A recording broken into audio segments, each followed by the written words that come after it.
Good morning everyone, my name is Mohammad Nehan and today I'm going to recite a poem called I Am the People, the Mob by Carl Sandburg. I am the people, the mob, the crowd, the mass. Do you know that all the great work of the world is done through me? I am the working man, the inventor, the maker of the world's food and clothes. I am the audience that witnesses history.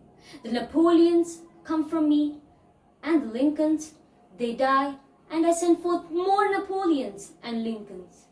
I am the seed ground. I am a prairie that will stand for much plowing. Terrible storms passed over me. I forget. The best of me is sucked out and wasted. I forget. Everything but death comes to me and makes me work and give up what I have. And I forget. Sometimes I growl, shake myself, and spat a few red drops for history to remember. Then I forget. When I, the people, learn to remember, when I, the people, use the lessons of yesterday and no longer forget who robbed me last year, who played me for a fool, and then there will be no speaker in all the world say the name, the people, with any fleck of a sneer in his voice or any of far-off derision. The mob, the crowd, the mass will arrive then. Thank you. The Palace by Edgar Allan Poe. Hear the sleighs with the palace, silver palace. What a world of merriment are multiple tales. How they twinkle, twinkle, twinkle in the icy air of night, while the stars that always sprinkle all the heavens seem to twinkle with a crystalline delight, keeping time, in a sort of runic rhyme to the tintinnabulation that so musically wells from the bells, bells, bells, bells, bells, bells, bells, from the jingling and the tinkling of the bells. Hear the mellow wedding bells, golden bells. What a world of happiness that harmony foretells. Through the balmy air of night, how they ring out its light. From the molten curtain tones and all in tune. What a liquid teddy flows to the turtle town that listens while she gloats on the moon. Out from out the sounding cells, what a gush of euphony voluminously wells. How it thrills, how it dwells on the future, how it tells of the rapture that impels in the swinging and the ringing of the bells, bells, bells, bells, bells, bells, bells, to the rhyming and the chiming of the bells. Hear the loud alarm bells, brazen bells. What a tale of terror now that turbulency tells. The startled ear of night, how they scream out their affright, too much horrified to speak. They can only shriek, shriek out of tune. The clamors appealing, mercy of fire, the mad expostulation with the death and the frantic fire. Living higher, higher, higher, with a desperate desire and a resolute endeavor. Now to sit, oh now by the sun, pale-faced moon. And the bells, bells, bells, what a tale of terror tells of despair. How they clang, clash, and roar, what horror they outpour in the air of palpitating hell. How the tanker ebbs and flows, and the air distinctly tells in the jangling and the rankling. How the danger sinks and swells by the swinging of the swelling in the anchor of the bells. Of the bells, bells, bells, bells, of the bells, bells, bells, bells, bells, the clamor or the clangor of the bells. Thank you. Hey everybody, I'm Akif Haider from English House of Pee-wee's Model School. Let me introduce myself through this poem. Curfew must not ring tonight by Rose Hatherthorpe. Slowly, inkling sun was setting over the hilltop far away, filling all the land with beauty at the close of one sad day, and the last rays kissed the forehead of a man and a maiden fair.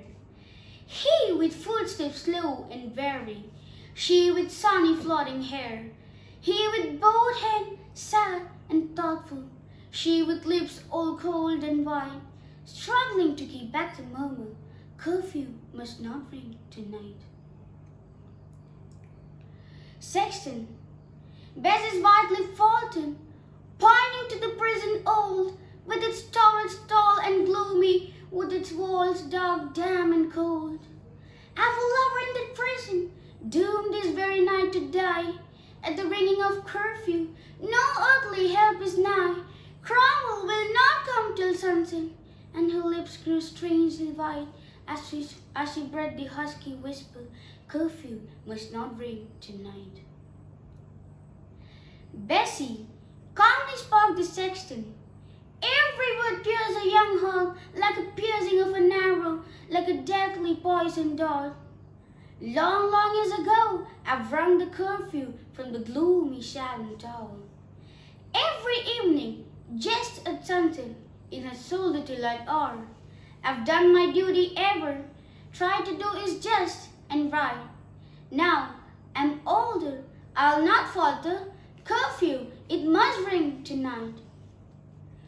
While her eyes, pale her features, stern and wide her thoughtful brow, as within the secret bosom Bessie made a solemn vow. She had listened while judges read without tear or sigh. At the ringing of curfew, Basil Underwood must die, and her breath came faster and faster, and her eyes grew large and bright. In an undertone she murmured, curfew must not ring tonight. With quick steps she bounded forward, sprung within the old church door, left the old man treading so often he would trod before. Not a one moment paused the maiden, but with eye cheek aglow, mount up the gloomy tower, where the bell swung to and fro. Up and up, her lips saying, curfew must not ring tonight. Thank you. To teachers, parents, and all my dear friends, a very warm good morning to one and all. Today, I am here to recite a poem of Robert Lee Frost. He was one of the most popular and critically respected American poet of the 20th century. Here, I am going to recite one of his famous works, The Road Not Taken.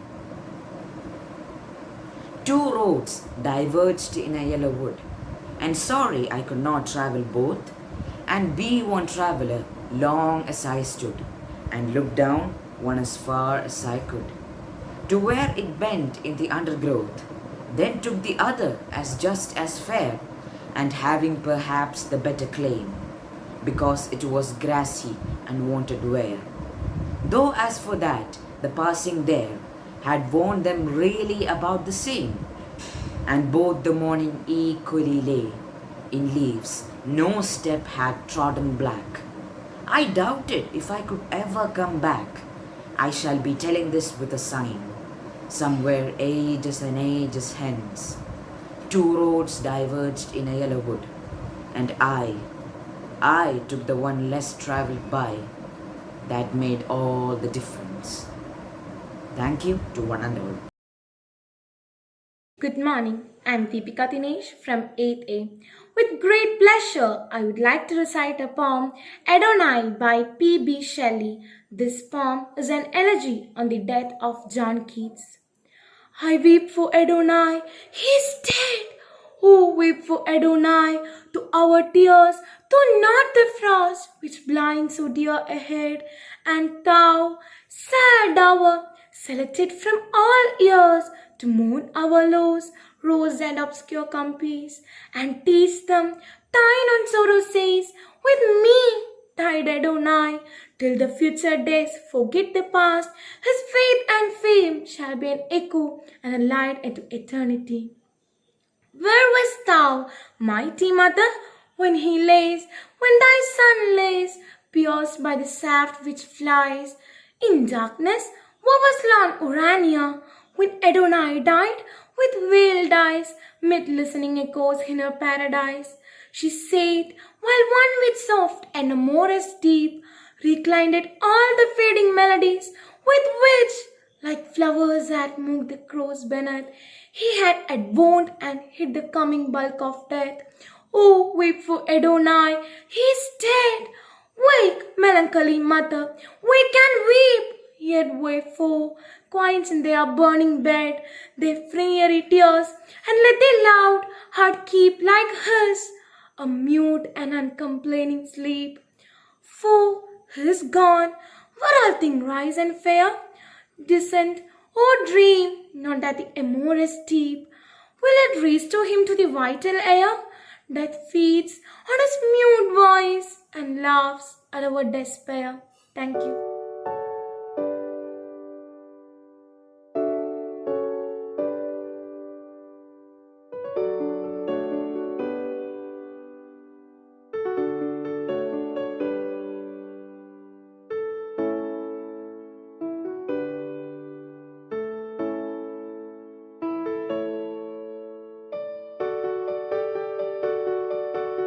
Respected teachers and my dear friends, a very warm good evening to one and all. I would like to ask you, what would you like to be remembered for? You should write it down. It could be an important contribution, whether it is an invention, an innovation, or any change that you bring to the society that the nation will remember you for. These lines are taken from the book Turning Points, a journey through challenges, written by the missile man of India, who was regarded as the people's president, Dr. APJ Abdul Kalam, which is sequel to Wings of Fire, which dealt with his life up to 1992. In this book, we come to know about how and why Dr. Kalam agreed to become the president and what happened during his presidential days.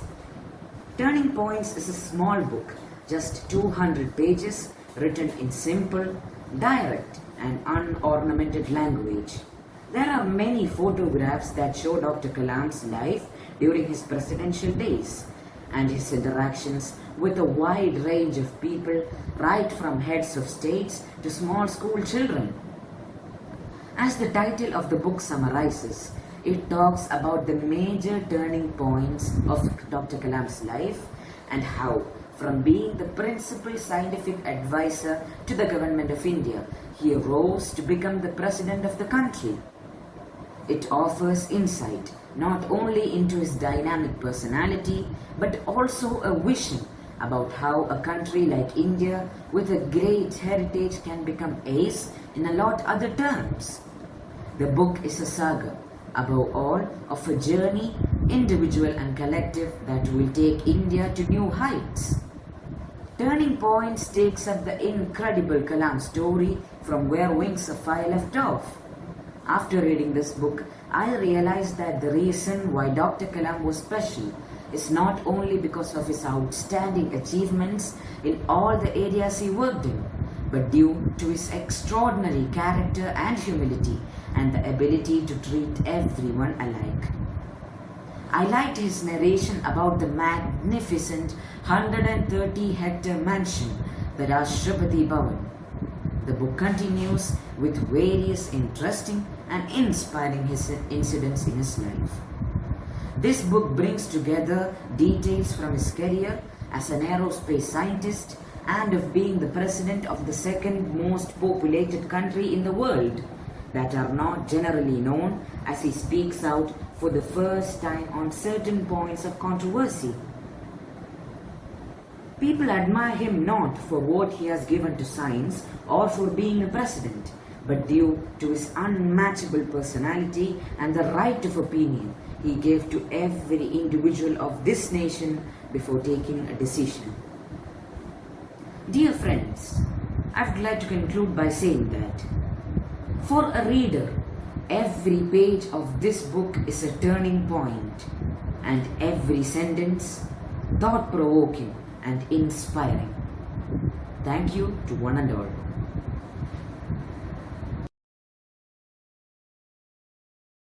Hello everyone, I'm Subramani Vinay Kumar of 8B. Here I present the review of the book The Happy Prince and the Canterville Ghost, written by Oscar Wilde. It is a book containing 2 stories. The first edition was published in 2010. The first story in the book is The Happy Prince and the second one is The Canterville Ghost, which consists of 7 parts. The story Happy Prince is about the sacred relation between the idol of a kind prince and a bird. The bird was about to leave its place to Egypt to survive itself from the cold. The idol of the prince, which can talk and feel emotion though it cannot move, requested the bird to stay back a day. It repeated 3 times. Each time, the idol of the prince requested the bird to help the poor persons with his belongings. Finally, the bird couldn't survive from the cold and fell dead at the feet of the idol of the prince. The heart of the idol broke with agony and it bursted. The heart of the prince and the body of the dead bird were considered as 2 sacred things in the heaven. The second story, The Canterville Ghost, is a thriller which really entertained the reader with thrilling moments. So let me conclude by recommending this book for reading in this reading week. I am sure that you will enjoy it. Thank you. Hi everyone, I am Mr. Manoj from class 7B. As you all know, today, June 19th is celebrated as World Reading Day. First of all, I thank my dear teachers for giving me an opportunity to speak about my favorite book, which was a very inspiration to me as well as many others. You all have heard about Dr. APJ Abdul Kalam. Wings of Fire, an autobiography of Dr. APJ Abdul Kalam, written by Dr. Kalam and Arun Tiwari, was a famous autobiography at that time.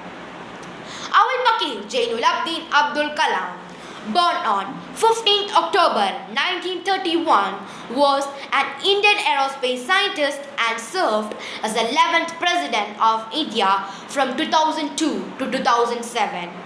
The story sheds light on the journey of a young boy from Rameshwaram to become a renowned scientist. It reflects how simple living, dedication, strong will and hard work led to success. It also tells us how cultural unity impacts in the life of an individual. The story begins with Kalam as a boy around 1931, where he lived with his parents, 4 brothers and 1 sister.